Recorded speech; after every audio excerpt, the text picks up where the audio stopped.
सवाल ये नहीं है कि वहां पे महंगाई क्यों बढ़ी है, ये हम सभी जानते हैं। सवाल ये है कि जब पाकिस्तान की जनता दाने दाने को वहां पे मोहताज है, तो जो वहां हुक्मरान बैठे हुए हैं वो आखिर उनकी सोच क्यों नहीं बदलती, अपनी जनता के लिए कुछ क्यों नहीं कर रहे हैं वो? ये आपका सवाल बहुत ही इंटरेस्टिंग सवाल है। पाकिस्तान की जो हुकूमत है और जनता जो है, जो रूलिंग डिस्पेंसेशन है, वो वास्तव में आतंकवाद को बढ़ावा दे रहे हैं। पाकिस्तान के पास किसी तरह से हिंदुस्तान की तरफ से कोई खतरा नहीं है, लेकिन हिंदुस्तान के लाइन ऑफ कंट्रोल के ऊपर, आईबी के ऊपर अपने जमावड़ा बढ़ा रहे हैं।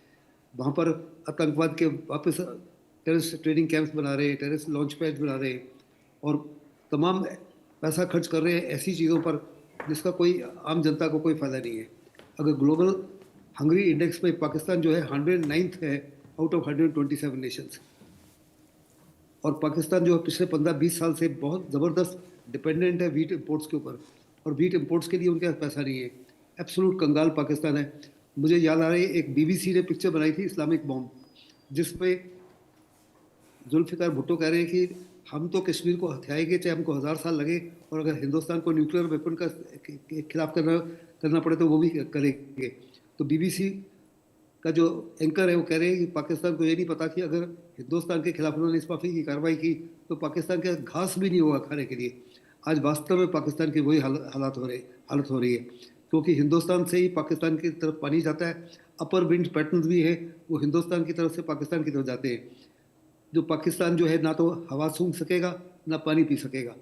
फिर साथ ही साथ पिछले कुछ सालों में पाकिस्तान में बड़े पैमाने पर सूखा पड़ रहा है, लार्ज स्केल फ्लडिंग हो रही है।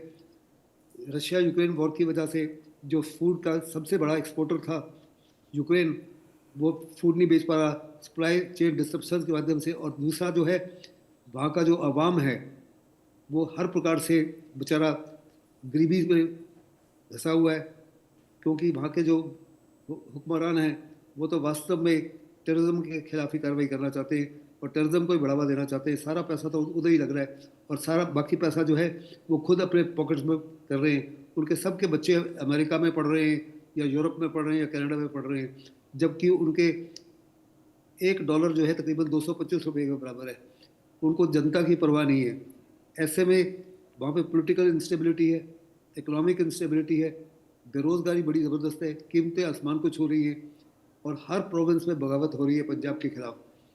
ऐसे में पाकिस्तान जो है काफ़ी से ज़्यादा दुर्दशा में है, काफ़ी ज़्यादा चिंता का विषय है, क्योंकि इंस्टेबिलिटी इन पाकिस्तान जो है वो हिंदुस्तान को भी थोड़ा इंस्टेबिलिटी का असर हो सकता है। क्योंकि अगर आपके पड़ोसी के देश में आग लगी हो तो कुछ हद तक आंच हिंदुस्तान पे भी आएगी। तो बिल्कुल हिंदुस्तान सहगल जो जी, है, आपने बिल्कुल सही बात कही कि अगर पड़ोसी देश में आग लगी हो तो कहीं ना कहीं उसकी चिंगारी या कहीं ना कहीं बोले कि उसका जो प्रभाव है वो तो यहाँ देखने को मिलेगा ही।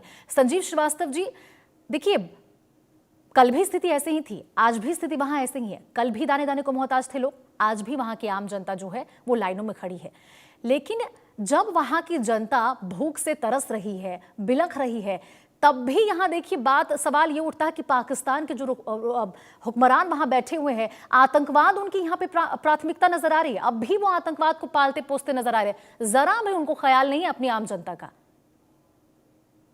उनको अपनी आम जनता का कभी भी ख्याल नहीं रहा। और अभी आप देखिए तो 1958 के बाद से 24वीं बार पाकिस्तान फिर से इंटरनेशनल मॉनेटरी फंड के समक्ष भीख का कटोरा लेकर के पहुंचा है और वहां से वो मदद की गुहार लगा रहा है। लेकिन जो पैसा इंटरनेशनल मॉनेटरी फंड या उसके जो तथाकथित एक दो जो मित्र राष्ट्र हैं उनके माध्यम से अगर दे दिया जाता है तो वो सारा जो पैसा है वो करप्ट पॉकेट्स में पहुंच जाता है। वहां पर जो जनता और आवाम को आखिर सुनता कौन है? वहां पर पाकिस्तान में तो अगर वहां के जो रियल रूलर्स, वहां की मिलिट्री है, वो अपने हितों को सरपरी रखती है। वहां की जो आर्मी, आईएसआई, वहां के जो करप्ट पॉलिटिशियंस, उनके घरों को आप देखें तो बड़े बड़े जो आलीशान महलों जैसे घरों में रहते हैं, फार्म हाउसेस में रहते हैं, बच्चे विदेशों में पढ़ते हैं। और जाहिर है कि जो पैसा इस तरीके से कर्ज इत्यादि ऐसे नेताओं को अपने लिए चैलेंज के तौर पर देखती रही है। जुल्फिकार अली भुट्टो को तो फांसी पे ही लटका दिया, बेनजीर भुट्टो की हत्या कर दी गई, और अब जाहिर है कि नवाज शरीफ जी भी जब अपने आप को असर्ट करने की कोशिश कर रहे थे तो उनको भी जेल में जाना पड़ा था, लेकिन बाद में उन्होंने कॉम्प्रोमाइज कर लिया तो विदेश का रास्ता दिखा दिया गया। और इमरान खान ने जब चैलेंज करने की कोशिश की तो फिर वहाँ के सेना ने उन्हें आईना दिखा दिया। तो ये जो पूरी जो सिचुएशन है वो पाकिस्तान की एक बेहद अस्थिर और दयनीय हालात को दर्शाते हैं, और आवाम का जो इंटरेस्ट है उसको हमेशा से दरकिनार करके ये पाकिस्तान के रूलर्स बिल्कुल संजीव जी, आपने बिल्कुल सही बात कही कि पता ही नहीं चलता कि आखिर पाकिस्तान में सत्ता किसके हाथ में है, सेना या सरकार, क्योंकि कहीं ना कहीं इन दोनों के बीच में जो खींचतान चलती रहती है वही कहीं ना कहीं वजह है कि जो आम जनता है उनकी समस्याएं पीछे छूट जाती है। पीके सहगल जी, देखो, जहाँ तक हुकूमत का ताल्लुक है वो तो केवल कठपुतली है फौज के नीचे, वो वही कार्रवाई करेगी जो फौज चाहती है, क्योंकि अगर शहबाज शरीफ एक सेकंड के लिए भी दम दिखाएं तो नेक्स्ट सेकंड में वो सत्ता से हटा दिए जाएंगे। ऐसे में किसी प्रकार का कोई शक नहीं, कोई इंटरनल रिफ्ट नहीं है, और अगर इंटरनल रिफ्ट है तो आज पॉलिटिकल वर्टिकल डिवीजन हो रही है आर्म फोर्स के अंदर। वहाँ के एयरफोर्स और नेवी जो है काफ़ी ज़्यादा नाराज है कि आसिम मुनीर जो है लड़ाई हारने के बाद में अपने आप को फील्ड मार्शल घोषित कर लिया, फिर वो CDS बन गए और एयरफोर्स और नेवी के हेड भी बन गए। साथ ही साथ फौज के अंदर काफ़ी ज़्यादा नाराज़गी है, क्योंकि बड़े सारे लोगों की जो प्रमोशन ड्यू थी वो प्रमोशन रुक गई है, क्योंकि इन्होंने अपने आप को 5 साल के लिए और खड़ा कर दिया है। फिर साथ ही साथ कह दिया है कि जहाँ तक सुप्रीम कोर्ट की ताकत है उसको भी लो डाउन कर दिया है, उसके ऊपर भी एक और ट्रिब्यूनल बना दिया जो सुप्रीम कोर्ट की जजमेंट के ऊपर भी फैसला ले सकता है। साथ ही साथ अपने आप को लाइफ टाइम इम्यूनिटी दे दी है। लेकिन इसके बावजूद मैं बताना चाहता हूँ कि इस समय हिंदुस्तान के पास तकरीबन $700 बिलियन फॉरेन एक्सचेंज रिजर्व है, पाकिस्तान के पास केवल $22 बिलियन रिजर्व है, which is enough for only importing for 14 days. इस समय पाकिस्तान में दो बड़े कमजोरियां हैं, एक तो उनके पास आटा नहीं है और दूसरा उनके पास मेडिसिन नहीं है, और इनकी आवश्यकता बड़ी ज़बरदस्त है। लेकिन ये जो 14 डेज के लिए उनका पैसा है foreign exchange reserve, IMF loan के बावजूद भी उसको स्पेंड किया जा रहा है आतंकवाद को बढ़ावा देने के लिए, वेपन्स को इम्पोर्ट करने के लिए, हवाई जहाज़ों को इम्पोर्ट करने के लिए, रडार्स को इम्पोर्ट करने के लिए चाइना से और सबमरीन का लेना चाहते हैं, जबकि आवश्यकता है कि आवाम को मेडिसिन दी जाए और आवाम को खाना दिया जाए। लेकिन पाकिस्तान में अनफॉर्चुनेटली मोस्ट एक्सपेंडेबल कमोडिटी जो है उनका आवाम है। बिल्कुल सहगल जी, आपने सही बात बोली। देखिए, आर्थिक बदहाली है, राजनीतिक अस्थिरता है, IMF का सख्त रुख है, अब कर्ज में डूबा हुआ है पाकिस्तान, और अंदरूनी जो उसकी खामियां है, लेकिन इन सब का जो सीधा असर है वो पाकिस्तानी के जो आम नागरिक है उसकी थाली पर पड़ता नजर आ रहा है। संजीव श्रीवास्तव जी।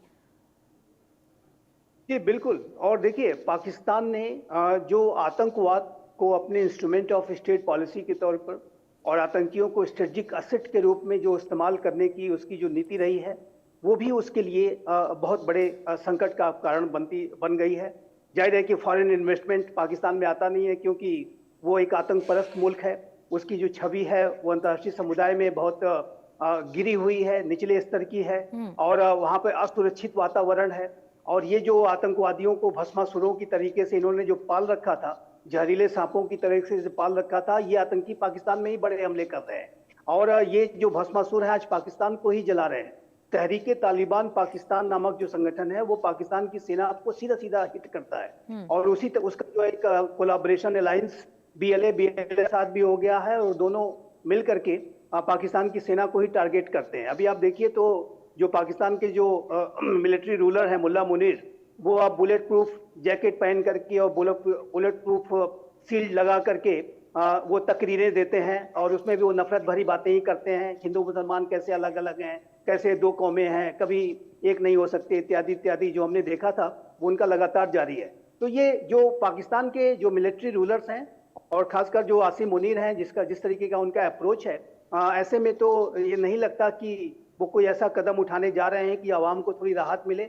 और ये पूरी स्थिति उसमें पाकिस्तान की सेना के बारे में मैं अवश्य कहना चाहता हूँ कि ऑन द पेपर पाकिस्तान की सेना इतनी ज्यादा शक्तिशाली कभी नहीं रही जितना कि 27वें संविधान संशोधन के बाद हुई है। और अभी आप देखिए तो नेशनल कमांड अथॉरिटी, जो कि पाकिस्तान की न्यूक्लियर वेपन्स और बैलिस्टिक मिसाइल्स के संदर्भ में निर्णय वाली सबसे शक्तिशाली संस्था है, जिसको कि पाकिस्तान का प्रधानमंत्री हेड किया करता था, अब वो आसिम मुनीर हेड करेंगे। वो जो है थल सेना अध्यक्ष तो हैं ही, लेकिन जो वायुसेना के अध्यक्ष और नौसेना के अध्यक्ष उनके डिप्टीज नजर आते हैं। और CDF तो बन ही गए हैं, आजीवन इम्प्यूनिटी भी मिल गई है, कोई केस वगैरह भी नहीं चल सकता। तो जिसको कहते हैं ना, power tends corrupt but absolute power corrupt absolutely. जो पूर्ण सत्ता अगर किसी के हाथ में आ जाए तो आदमी पूरी तरह से भ्रष्ट हो जाता है, वही हो रहा है। फैज हमीद जो इमरान खान के बिल्कुल नजदीकी संजीव थे, जी, सही बात और बोली आपने कि मुनीर तो कुछ करने से रहे वहां की जनता के लिए, पीके सहगल जी। और तभी तो कल हमने एक खास सेगमेंट चलाया था जिसमें हमने बातचीत भी की थी कि किस प्रकार से जो मुनीर है, जब इमरान खान के पार्टी के कार्यकर्ता जो नेता थे उन्होंने उनसे पूछा कि सवाल किए कि किस प्रकार से वहां से जो डॉक्टर है, इंजीनियर है, वो लगातार पलायन करते नजर आ रहे हैं। बड़ी संख्या में, लाखों की संख्या में वहां पे पलायन डॉक्टर और इंजीनियरों का, यानी कि टैलेंट का पलायन हो रहा है। उसमें वो क्या कहते हैं मुनीर जी कि ये ब्रेन ड्रेन नहीं बल्कि ब्रेन गेन है। देखिए अपनी बात को किस प्रकार से वो तोड़ मोड़ कर पेश करते नजर आए।